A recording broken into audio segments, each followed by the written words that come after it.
Shalom and welcome to Israeli Salad. On Israeli Salad, we present the culture of the land of Israel. Now, our first report today is absolutely not about culture. The problem is that the movie involved in the report is considered an internationally acclaimed film. Paradise Now is a movie that attempts to humanize two Arab suicide bombers on a mission to kill innocent Jews in Tel Aviv. This movie recently won the Golden Globe Award for Best Foreign Language Film. David Miller met Yossi Tzur, whose son was killed in a terrorist attack, and spoke with him about the movie. Paradise Now, the movie versus the reality.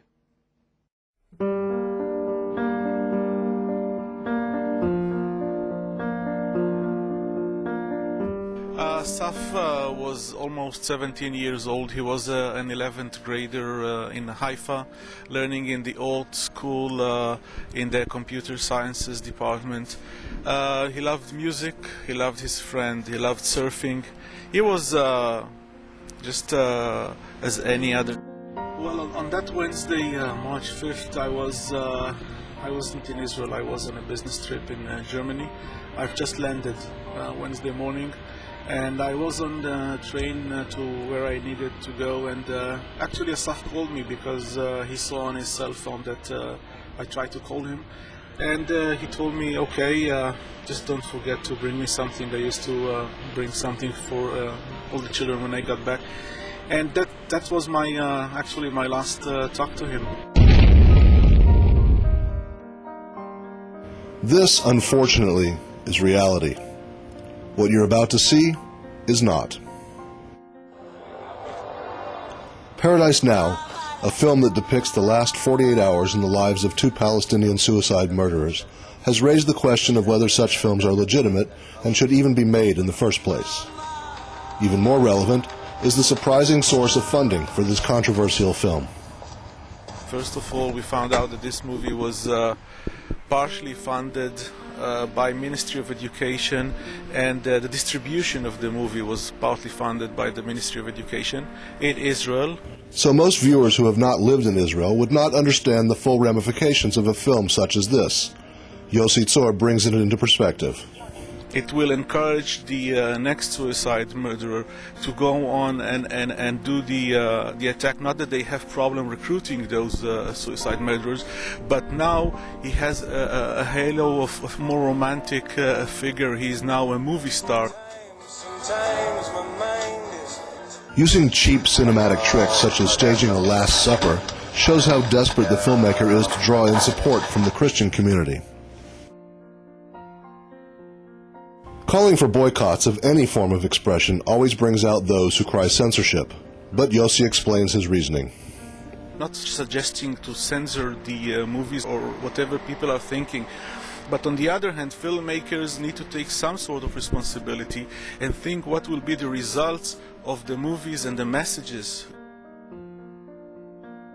And I think that we will be able to create enough pressure on those, on the public opinion, so that this film will not be nominated for the Academy Awards. So, before you spend your money on this film, just try to remember Asaf Tzur and see something else instead.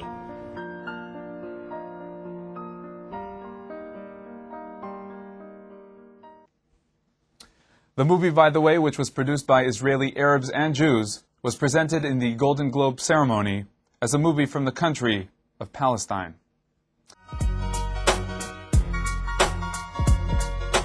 Please send your comments, ideas, and questions to the Israeli Salad email, yoni@israelnn.com, or leave a message on the Israeli Salad voicemail at international dialing code 972-3918-5554. That's 972-3918-5554.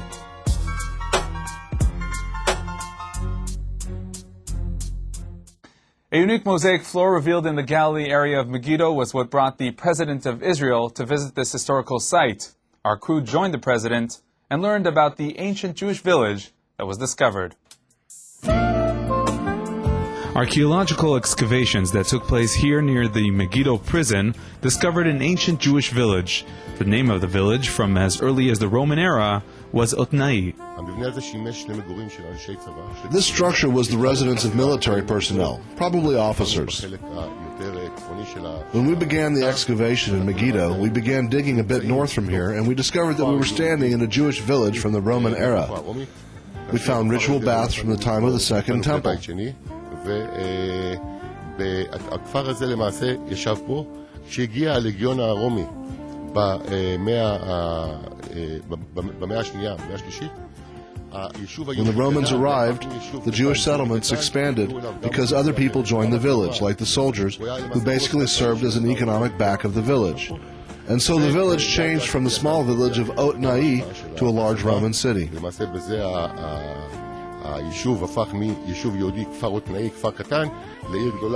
This site represents a blend of communal village and military base. The structure revealed in the excavations is dated back to 300 CE. הממצאים היהודים מהאתר, קודם כל זה מקוואות שאי אפשר להציג אותם פה. אנחנו מצאנו שיש 6 מקוואות יהודים, שזה מקווה טהרה יהודי שאנחנו יכולים לזהות אותו בממצא ארכיאולוגי. The Jewish related findings are, first of all, the mikvaot, the ritual baths. We found 6 mikvaot. Here we have another finding. It's a vessel made out of stone. Vessels of stone were used by the Jews in the time of the Second Temple and later. According to Jewish law, stone does not become impure, and so people preferred to have the utensils made from stone. We see many kinds of utensils. Not each and every one can be connected especially to Jews, but all the utensils are certainly from the Roman era. Today, the archaeological site is on the grounds of a large prison. This location is a problem in terms of developing and expanding the site. אבל נראה לי שנכון להעתיק את הכלא מפה ולפתח את המקום הזה כמרכז מבקרים גדול בינלאומי. אני חושב I think the prison should be transferred to another location and develop this place with an internationally recognized visitor center. This can draw in hundreds of thousands of visitors that will come here every year, Israelis and tourists. We're working on enabling medium-sized aircrafts to land at the nearby airport, and that way people will be able to come directly here to visit this site.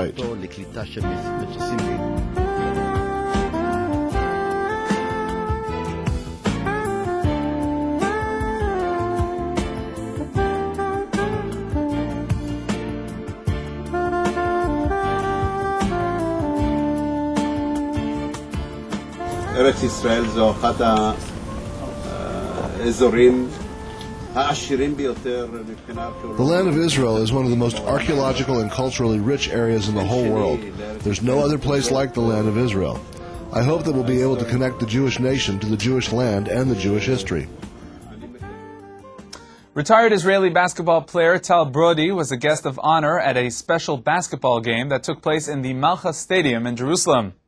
Now, Tal Brody's famous historical quote from the European finals when his team Maccabi Tel Aviv won the European Cup was, "Anachnu al hamapa v'anachnu nisharim al hamapa." We're on the map and we will stay on the map. The game played in Malcha expressed exactly this quote regarding the expelled residents of Gush Katif. As the IDF soldiers were giving out the orders of expulsion to the Gush Katif residents, a basketball tournament was taking place. This game expressed the residents' will to continue to live their everyday life despite the expulsion decree. Today, 5 months later, the crowd is cheering again.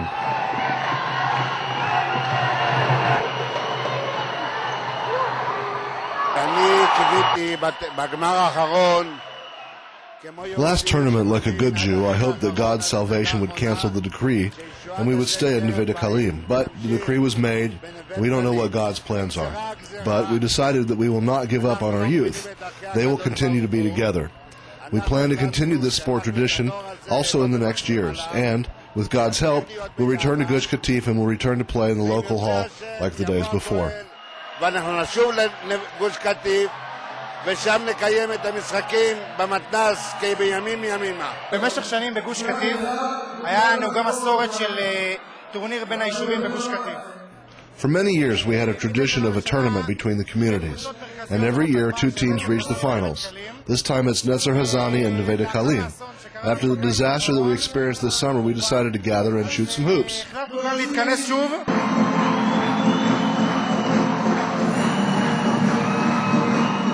Entertainers and performers were invited to uplift the spirit, but the main part of the event was absolutely the basketball game. Famous Israeli basketball player Tal Brody was at the game as well, and he noticed the quality of the game. I saw last year's game on video, and I think there's been a significant improvement. As a result of this, 3 Gush Katif players will be playing in the Yeshiva League in the U.S., and they'll even get a full scholarship to learn and play.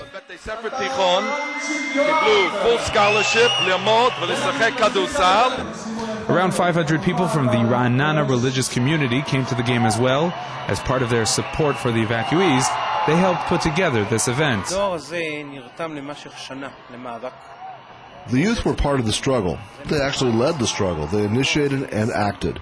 And now suddenly they have nothing to do. And that's what we wanted to do, to let them understand that they're still important. They still have many roles in the upcoming years.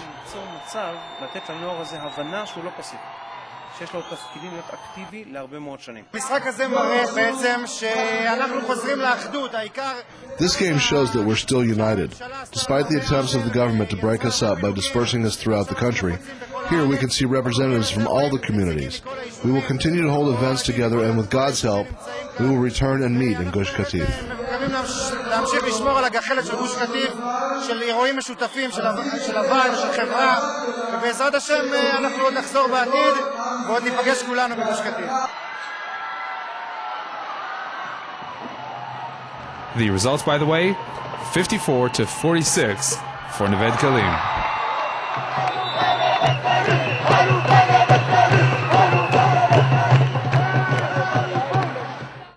Winter is finally being felt here in Israel, and Mount Hermon, Israel's one and only ski mountain, is covered with snow.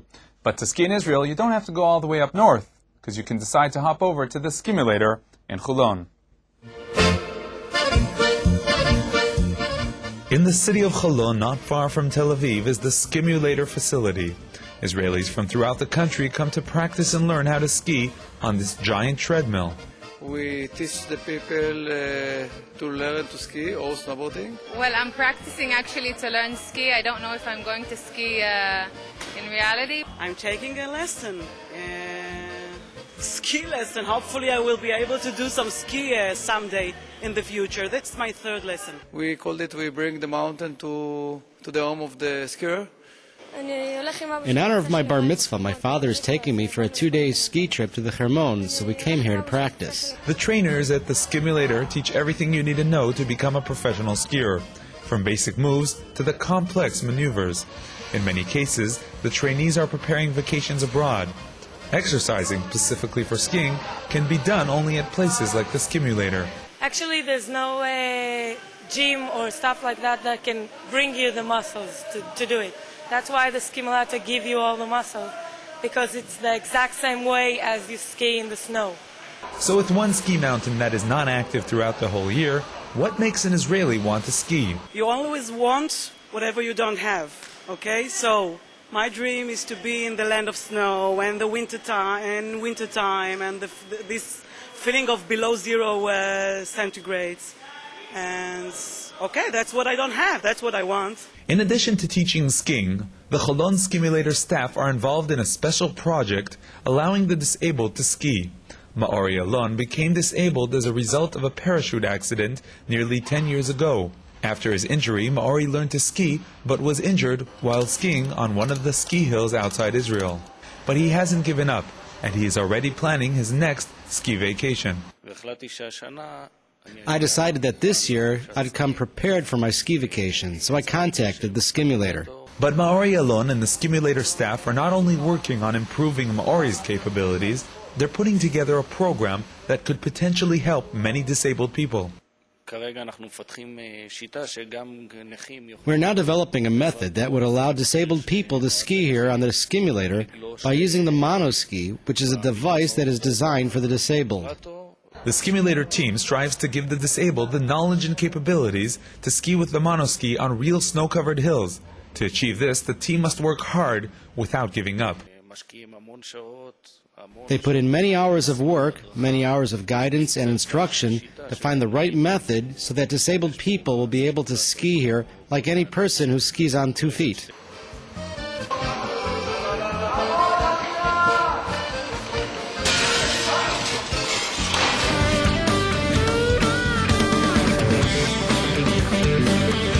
sure to visit the Israeli Salad website.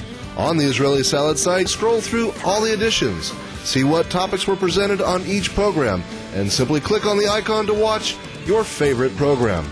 Also, watch all our fantastic music videos featured right here on Israeli Salad. So be sure to click on www.israelnationaltv.com/salad.htm. That's www.israelnationaltv.com/salad.htm.